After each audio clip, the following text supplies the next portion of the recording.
Zakaj ste se zdravniki odločili za odziv, za apel odgovornim, da morajo vendarle ukrepati, da bi zaščitili zdravje prebivalcev, na katere Salonit Anhovo vpliva s svojim delovanjem, odtisi pa se poznajo tudi na njihovem zdravju? Zdravstveno stanje prebivalcev v srednji Soški dolini je že dlje časa slabo.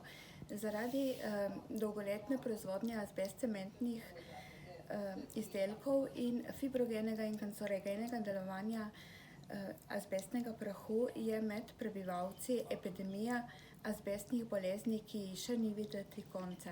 Zdravniki smo začutili moralno dolžnost in tudi po strokovni plati, da opozorimo odločevalce, da nadaljnji izpusti iz tovarne Salonit Anhovo lahko negativno vplivajo na že tako slabo zdravstveno stanje naših današnjih in tudi bodočih bolnikov. Zato smo pozvali odgovorne, da sprejmejo učinkovite in hitre ukrepe, da se ne bi zgodba z azbestom ponovila.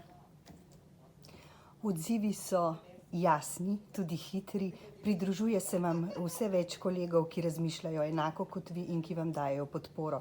Koliko podpisov se je nabralo doslej?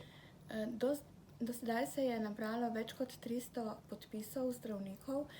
Sprva so se podpisovali zgolj v Goriški regiji, sedaj pa se je to razširilo po celi Sloveniji.